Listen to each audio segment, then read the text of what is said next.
সূরা আন-নূর। বিসমিল্লাহির রহমানির রহিম। রহমান রহিম আল্লাহ তাআলার নামে। قل للمؤمنين يغضوا من أبصارهم ويحفظوا فروجهم ذلك أزكى لهم إن الله خبير بما يصنعون।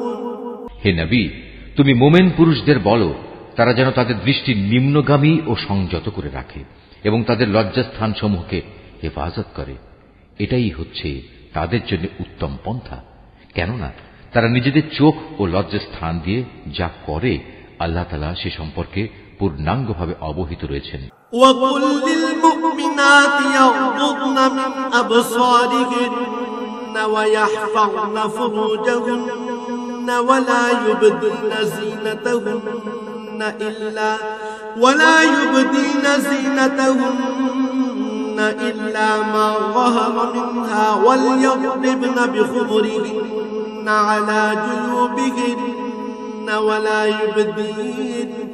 ولا يبدين زينتهن إلا لبعولتهن أو آبائهن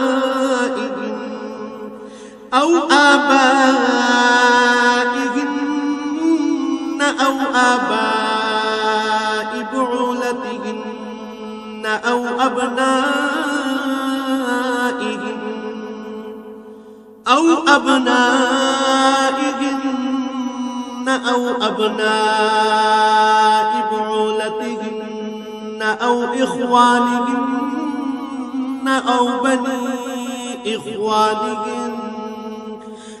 بني إخوانهن أو بني أخواتهن أو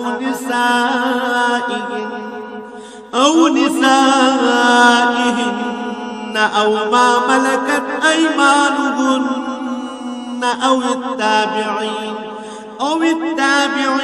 غير أولي الإربة من الرجال أو الطفل الذين لم يظهروا على عورات النساء ولا يضربن بأرجلهن ليعلم ما يخفين من زينتهن وتوبوا إلى الله جميعا أيها المؤمنون لعلكم تفلحون। নবী, একইভাবে তুমি মোমেন নারীদেরও বলো তারা যেন তাদের দৃষ্টি নিম্নগামী করে রাখে এবং নিজেদের লজ্জাস্থান সমূহের হেফাজত করে। তারা যেন তাদের সৌন্দর্য প্রদর্শন করে না বেড়ায়, তবে তার শরীরের যে অংশ এমনিই খোলা থাকে সেসব অংশের কথা আলাদা। তারা যেন তাদের বক্ষদেশ মাথার কাপড় দ্বারা আবৃত করে রাখে। তারা যেন তাদের স্বামী, তাদের পিতা, তাদের শ্বশুর, তাদের ছেলে, তাদের স্বামীর আগের ঘরের ছেলে, তাদের ভাই, তাদের ভাইয়ের ছেলে, তাদের বোনের ছেলে, তাদের সচরাচর মেলামেশার মহিলা, নিজেদের অধিকারভুক্ত সেবিকা দাসী, নিজেদের অধীনস্থ এমন পুরুষ যাদের মহিলাদের কাছ থেকে কোনো কিছুই কামনা করার নেই, কিংবা এমন শিশু যারা এখনো মহিলাদের গোপন অঙ্গ সম্পর্কে কিছুই জানে না, এসব মানুষ ছাড়া তারা যেন অন্য কারো সামনে নিজেদের সৌন্দর্য প্রকাশ না করে। চলার সময় জমিনের উপর তারা যেন এমন ভাবে নিজেদের পা না রাখে যে সৌন্দর্য তারা গোপন করে রেখেছিল তা পায়ের আওয়াজে লোকদের কাছে জানাজানি হয়ে যায়।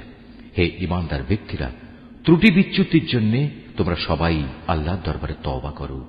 আশা করা যায় তোমরা নাজাত পেয়ে যাবে।